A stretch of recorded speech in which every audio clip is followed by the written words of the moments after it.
Hello everyone, this is Vikas Saxena, your computer science teacher. Today in this video lecture, I am going to explain file handling 7th lecture. So इस video में हम लोग binary file का read mode को भी सीखने वाले हैं। तो इसमें मैं कुछ ऐसे इंपॉर्टेंट क्वेश्चन को भी डिस्कस करूंगा, मेथड्स को डिस्कस करूंगा जो बोर्ड के एग्जामिनेशन में काफ़ी इंपॉर्टेंट होते हैं। तो मैं आपको बिना किसी देरी के शुरू करता हूँ एक्सप्लेन करना। तो पहले आप लोग समझ लीजिए कि हम लोग बाइनरी फाइल पढ़ रहे हैं, ठीक है। We are learning binary file. Last की वीडियो में हमने कौन सा मोड सीखा था? राइट मोड, जिसमें हम लोगों ने कौन सा मोड यूज किया था? WB, याद आया होगा आपको। फिर हमने पढ़ा था, आज जो पढ़ने वाले हैं वो है मेरा कौन सा? Read mode. अब ऑब्वियसली रीड मोड के लिए कौन सा होने वाला है? RB, ठीक है। लेकिन रीड मोड में एक चीज़ होती है, रीड मोड में आपको ट्राई ब्लॉक का यूज करना पड़ेगा। और ट्राई ब्लॉक का काम क्या होता है? देखो, ट्राई का मतलब होता है कि अगर कोई एक्सेप्शन या एरर आती है तो वो बाइनरी फाइल में दिखाई पड़ेगी कि क्या क्या प्रॉब्लम क्या आ रही है। तो ट्राई ब्लॉक हम अभी यूज करना सीखेंगे। साथ में ट्राई के एक और ब्लॉक यूज होता है, दैट इज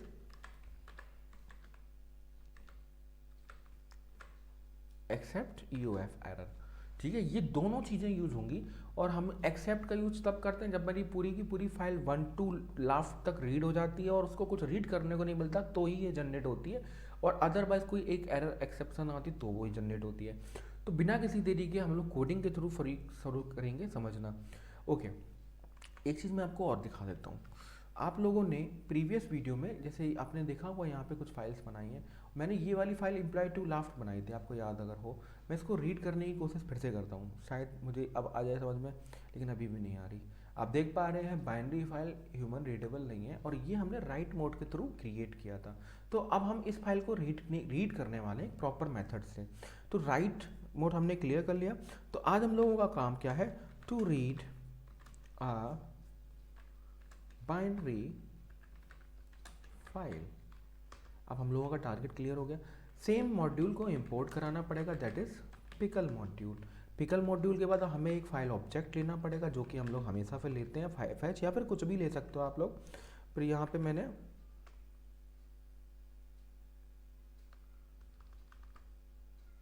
जी ड्राइव लिया। जी ड्राइव के अंदर मैंने यहाँ पे लिखा पाइथन। पाइथन के अंदर नोटबुक। आप लोग चाहो तो बोर्ड में पूरा भी लिख सकते हो, आप लोग चाहो तो आधा भी लिखोगे। आधा मतलब फाइल का नाम तो एटलीस्ट लिखना ही पड़ेगा आपको। employee02 जो भी फाइल का नाम वो बोलेंगे वो आपको लिखना पड़ेगा। और कोमा लगा दीजिए, यहाँ पे गलती नहीं करना, ना तो हाफ मार्क्स तो यहीं कट जाएगा आपका अगर आपने गलती कर दी। क्योंकि हमें रीड मोड पे काम करना है बाइनरी में, दैट इज़ वाई RB लगाया। अब उसके बाद हमें, क्योंकि डिक्शनरी फाइल थी पहले वाली, तो हमें पहले एक ब्लैंक डिक्शनरी को भी क्रिएट करना पड़ेगा। तो we are creating a blank dictionary. हमने ब्लैंक डिक्शनरी क्रिएट कर ली। अब मैंने आपको बोला ट्राई का यूज़ होता है। भाई ट्राई का यूज़ कैसे होता है? नॉर्मल ट्राई का ब्लॉक यूज इस तरीके से होगा, ट्राई और उसके बाद कॉलन। अब आपको फाइल को पूरा रीड करना है। पूरा रीड करने का मतलब, पहले मैं आपको सिंगल डेटा ही रीड करके दिखाता हूँ। रीड करना कैसा है? आपको STU लगाना है, जो ब्लैंक डिक्शनरी है उसमें फाइल को रीड करके लोड करा दो। लोड, और यहाँ पे फाइल हैंडल ऑब्जेक्ट, ये लाइन लिखनी है बस। आपको ये लाइन समझ में अगर आई है तो अच्छी बात है। जैसे वहाँ पिकल डॉट डंप, फिर उसके बाद जो भी कंटेंट होता है, फिर कोमा फाइल ऑब्जेक्ट, ये हमने सीखा था। हमने उसमें थ्योरी में डिस्कस भी किया था लोड के बारे में। फिर से आप देख लीजिए, यहाँ पे सिर्फ और सिर्फ फाइल हैंडल यूज होगा, ठीक है। उसके बाद हम लोग क्या करने वाले हैं, ध्यान से देखिए।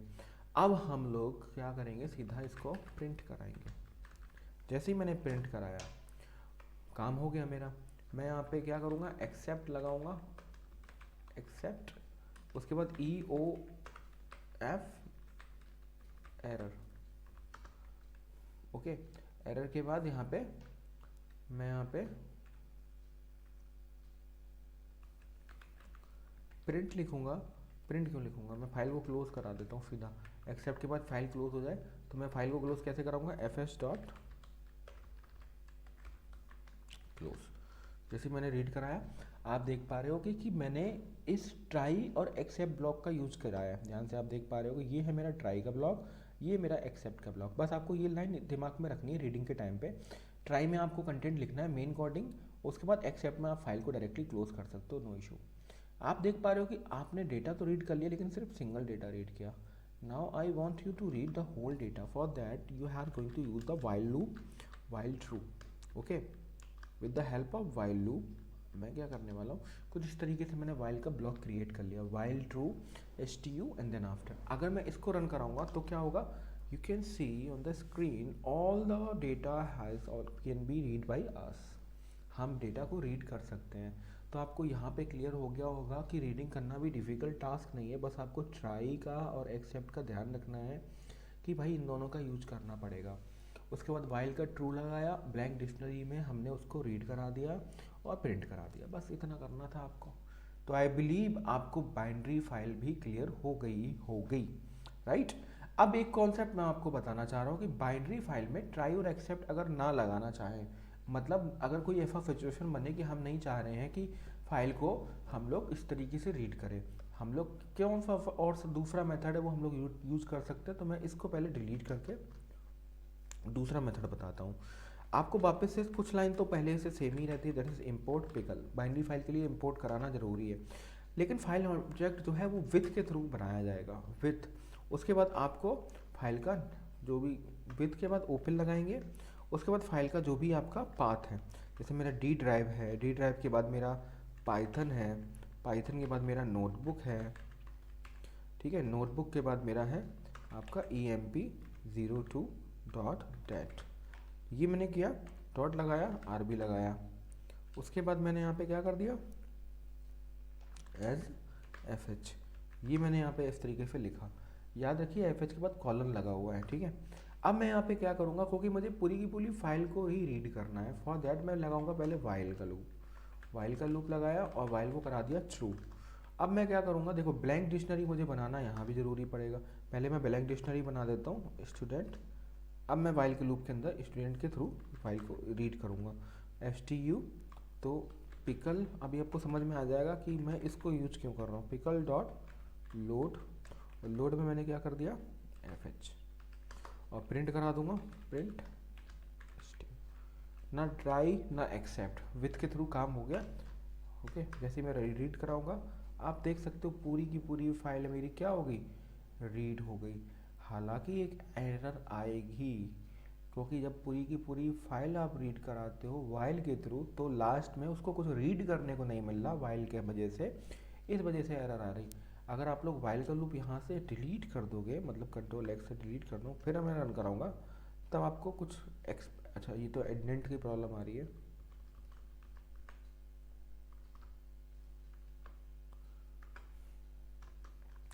तो कोई एरर नहीं आ रही बिना वाइल के। लेकिन अगर मैं वाइल का लूप लगाऊंगा तो एरर बस इस वजह से आ रही है क्योंकि मेरा लास्ट की लाइन के बाद कुछ मिला नहीं उसे, तो इस वजह से उसने जनरेट किया। अदरवाइज वाइल का लूप नहीं होता तो विथ में कोई भी एरर नहीं आती। मतलब विथ का लूप लगाने से हमारा एडवांटेज क्या होता है, दो एडवांटेज हैं। पहला, फाइल को क्लोज करने की रिक्वायरमेंट नहीं होती, फाइल ऑटोमेटिकली क्लोज हो जाती है। दूसरा, ये किसी भी टाइप की एक्सेप्शन जनरेट नहीं करता अगर आप लोग सिंगल लाइन को या उस कुछ लिमिट लाइन को रीड करते हो। मतलब अगर मैं बोलूँ यहाँ पे कि मेरी ए की जो वैल्यू है वो मान लीजिए ग्रेटर लेस देन है 4, आप लोग समझना इसको। और मैंने ए की इनिशियल वैल्यू दे दी 1, मैंने ए की वैल्यू हर बार क्या कर दी, एक एक करके बढ़ा दी, तो ये लिमिट दे दी हमने, तो अब ये एरर जनरेट नहीं कर रहा। समझ रहे हो, मतलब उसके पास लिमिट है तो जनरेट नहीं करेगा, लिमिट नहीं है तो लास्ट में वो एरर जनरेट कर देगा क्योंकि उसे कुछ रीड करने को नहीं मिला। तो आई बिलीव आपको बेसिक कॉन्सेप्ट क्लियर हो गए होंगे। नाउ अब मैं जो क्वेश्चंस डिस्कस करने वाला हूँ वो थोड़े से इंपॉर्टेंट है। दो क्वेश्चंस हैं, दोनों ही बहुत इंपॉर्टेंट क्वेश्चंस हैं, ध्यान से इसको करिए। अगर ये क्वेश्चन समझ में आ गया हो तो अच्छी बात है, मैंने 4 तरीके के क्वेश्चन बता दिए हैं आपको। थोड़ा वीडियो को रिपीट कर लीजिएगा अगर आपको कॉन्सेप्ट में प्रॉब्लम आ रही है। देखिए मैं सिर्फ टाइम बचाने की कोशिश करता हूँ, लास्ट मोमेंट में हम लोग इतना नहीं पढ़ पाते हैं बोर्ड में कि भाई बार बार पढ़ें, तो मैं ही कंटेंट को कंटिन्यूसली चला रहा हूँ। अगर आपको समझ में आ रहा है बहुत अच्छी बात है, नहीं आ रहा तो वन टाइम वीडियो देखिए एक बार और, ठीक है। क्वेश्चन लिख देता हूँ, राइट अ प्रोग्राम। देखिए कुछ जगह मैं ब्रेक भी देता हूँ आपको जिसमें आप लोगों को टाइम मिल जाएगी थोड़ा सा और चीज़ें समझने को। Write a program to open a file जिसका नाम है मेरा क्या था, emp02.get and display the result of students whose roll numbers are 12013 and 12015। And if result not found display appropriate message.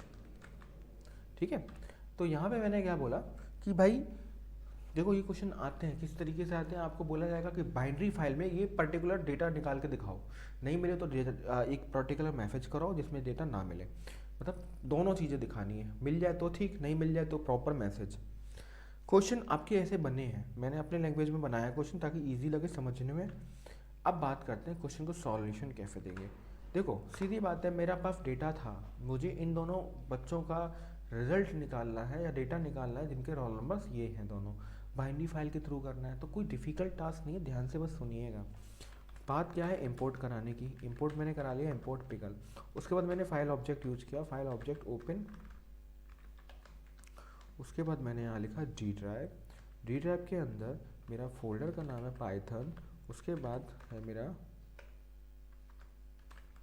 Notebook, उसके बाद है मेरा emp02.dat because we are reading, that is why we are using RB। अब उसके बाद मुझे यहाँ पे ब्लैंक डिक्शनरी यूज करनी पड़ेगी, मैंने ब्लैंक डिक्शनरी का नाम STU फिर से रख लिया। ओके एक मिनट चेंज करना, STU। ठीक है, एक मैं वेरिएबल ले ले रहा हूँ क्योंकि मुझे आगे फ्यूचर में अगर कोई नहीं मिलता है तो मैं उसको फॉल्स बना रहने दूंगा। अभी आपको फाउंड का मतलब समझ में आएगा, एक जस्ट अ वेरिएबल है, फाउंड का वैल्यू मैंने फॉल्स पहले से ही रखी है। ओके, अब मैं क्या करूँगा, ट्राई ब्लॉक का यूज करूँगा। ट्राई ब्लॉक मैंने यूज किया, ट्राई ब्लॉक के अंदर सारा काम होगा। यहाँ पे मैं क्या करने वाला हूँ, वाइल का लूप लगाऊंगा, वाइल में लगाया ट्रू। ठीक है, ट्रू लगाने के, एक तो ये मेरी जो हैबिट है ये ठीक नहीं होगी कभी, हाँ इसको मैं दोबारा से लिख रहा हूँ। ठीक है, मैंने ट्रू लिखा। अब मैं क्या करने वाला हूँ, फाइल को रीड कराऊंगा STU के थ्रू, पिकल डॉट लोड और फाइल का हैंडल। अब मैं क्या करने वाला हूँ, प्रिंट कराऊंगा। प्रिंट कराने से पहले मुझे यहाँ पे एक चीज़ ध्यान देनी पड़ेगी, मैंने कुछ मिस कर दिया है क्या, बिल्कुल कर दिया है। आपने यहाँ पे बोला है कि भाई इन दोनों का डेटा निकाल के दिखाओ, तो मैंने क्या किया, यहाँ पे S के नाम से एक वेरिएबल बना लिया। ठीक है, S के नाम से रेंडमली 12013 मैंने इसमें लिखा, कोमा लगाया, 12001 कितना बोला है 15, ये मैंने बोल दिया कि भाई इसके अंदर वैल्यू है। तो मैं इसको पहले रीड कराऊंगा। अगर मेरा इफ STU के अंदर जो मेरा, क्योंकि वहाँ पे की का नाम था रोल, वो मेरा क्या होना चाहिए, अगर मेरा SK के अंदर आता है, आप समझ पा रहे हैं, रोल क्या था, उन स्टूडेंट का रोल नंबर का की नाम था रोल, इस वजह से मैंने रोल नाम का वेरिएबल बना। आप कुछ भी बना सकते हो, ऐसा कोई वहाँ पे पहले से तो आपको ऑलरेडी फाइल बना के नहीं दे रखी होगी, आप वहाँ पे कोई भी पर्टिकुलर वेरिएबल बना देना। मैंने यहाँ पे प्रैक्टिकल के लिए रोल ही लिखना पड़ा मुझे, ताकि वो कनेक्ट कर पाए, मतलब प्रोग्राम प्रॉपरली एग्जीक्यूट होना। अदरवाइज यहाँ पे आप कोई भी एक वेरिएबल बना देना। SK क्या है मेरा, ये है, अगर मेरा उससे मैच कर रहा है रोल नंबर क्या वैल्यू SK से, तो मेरा क्या हो जाए, प्रिंट हो जाए, प्रिंट क्या हो जाए, STU हो जाए। और जो मेरी फाउंड है, देखो अब यहाँ पे क्या है, फाउंड की वैल्यू मैं यहाँ पे ट्रू करने वाला हूँ, क्योंकि मुझे मिलना है, मुझे अगर मिल गया तो फाउंड की वैल्यू जो स्टार्टिंग में फॉल्स थी वो अपडेट होकर क्या हो जाएगी, ट्रू हो जाएगी। क्यों कर रहा हूँ मैं, अभी आपको समझ में आ जाएगा। मैं यहाँ पे एक्सेप्ट ब्लॉक यूज करने वाला हूँ, और मैं यहाँ पे एरर में, अब मैं यहाँ पे फाइल को डायरेक्ट क्लोज नहीं करूँगा, क्योंकि मुझे क्या करना है, अप्रोप्रिएट मैसेज को भी जनरेट करना है अगर मेरा कंटेंट नहीं डिलीवर हुआ। अब जैसे मैंने आपको बोला कि फाउंड की वैल्यू अपडेट है, अगर मान लीजिए डेटा नहीं मिलता तो फाउंड की वैल्यू ट्रू हो ही नहीं पाती, ये वाला लूप एग्जीक्यूट होता ही नहीं। तो फाउंड की वैल्यू क्या है, ट्रू ही रहती है। अगर फाउंड की वैल्यू अभी भी फॉल्स है, ठीक है, तो आप लोग एक मैसेज भी डिस्प्ले करा सकते हैं, print roll number not found. ठीक है, और अगर मान लीजिए मिल गया तो लास्ट में एक मैसेज भी आ जाए भैया कि क्या हो गया, रोल नंबर फाउंड सक्सेसफुली। समझ पा रहे हैं आप लोग। अब भाई एक चीज़ और रख दो, फाइल को क्या कर दो, क्लोज भी कर दो। फाइल को क्लोज करने का तरीका क्या होगा, fs डॉट, ठीक है। अब देखना, ओके बिल्कुल क्लियर हो गया। हमने जैसे एंटर किया हमारा देखो ये जो की का नाम था ना रोल, आप चाहो तो यहाँ पे कुछ भी कर सकते हो, क्योंकि मुझे पुराने वाली फाइल से कनेक्ट करना था, इस वजह से मुझे रोल लिखना पड़ा जैसे कि पहली वाली फाइल में लिखा हुआ था। ये दोनों डेटा आ गए, वरुण और विकास नाम के बच्चे हैं, ठीक है। तो रोल नंबर फाउंड हो गया। अगर मैं यहाँ पे बोलता कि नहीं भाई मेरा डेटा बदल गया, मैं 23 निकालूंगा और 25 निकालूंगा, ऑब्वियसली मुझे इतना याद है कि ये दोनों डेटा फाउंड नहीं थे, तो रोल नंबर नॉट फाउंड। दोनों मैसेज एकदम क्लियर आ रहे हैं आपको। प्रोग्राम का स्क्रीनशॉट ले लीजिए, बहुत इंपॉर्टेंट क्वेश्चन है ये, ठीक है। एक क्वेश्चन साथ में ही मैं बोल दे रहा हूँ कि मान लीजिए कि यहाँ कंडीशन बदल देता हूँ, हुज मार्क्स ग्रेटर देन 60% या 60। मान लीजिए मैं एक क्वेश्चन बना रहा हूँ जिसमें मैं उन लोगों का जो मार्क्स हैं वो बस निकालना चाह रहा हूँ, देखना चाह रहा हूँ कि वो 60%, 60 से ऊपर है या नहीं है। पहली बात तो मुझे इसकी रिक्वायरमेंट अब है या नहीं है, आप बताएंगे नहीं इसकी रिक्वायरमेंट नहीं है, ठीक है। मैं बस यहाँ पे क्या करूँगा, क्योंकि मुझे मार्क्स का करना है ना, तो मैं एक बार मुझे थोड़ा सा ध्यान देना पड़ेगा कि ओके एक एक मिनट रुकना आप लोग, मैं ज़रा एक बार रन करा के देख लेता हूँ, कंट्रोल लेट कर देता हूँ वन मोर टाइम। क्यों कर रहा हूँ अभी समझ में आ जाएगा। तो मेरा एक की का नाम है रोल, दूसरे का नाम है नेम, लास्ट वाले का नाम मार्क्स, एस लगा हुआ है। अब मैं समझाता हूँ मैंने क्यों किया ऐसा।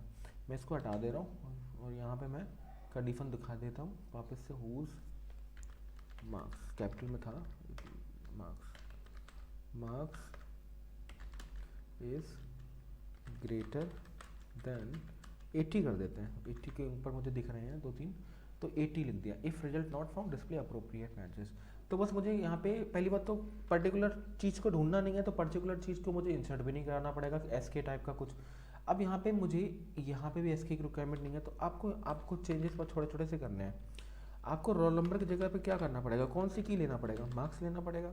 और अगर वो वैल्यूज़ कितनी है, ग्रेटर देन कितनी है 80, तो ही मेरा इसके अंदर वर्क करेगा। और अदरवाइज मैं यहाँ पे डेटा, यहाँ पे वैल्यू कुछ मैं फिर चेंज कर देता हूँ, डेटा बस खत्म। दोनों क्वेश्चंस दोनों इंपॉर्टेंट, मैंने आपको बस थोड़ा सा चेंज करके बता दिया। बस चेंज कहाँ हुआ, यहाँ पे चेंज हुआ, अब वाली लाइन एडिशनल लाइन हट गई।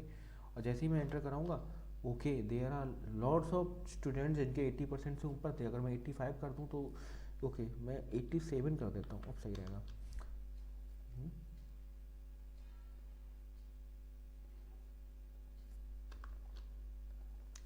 फाइल क्या हो गया,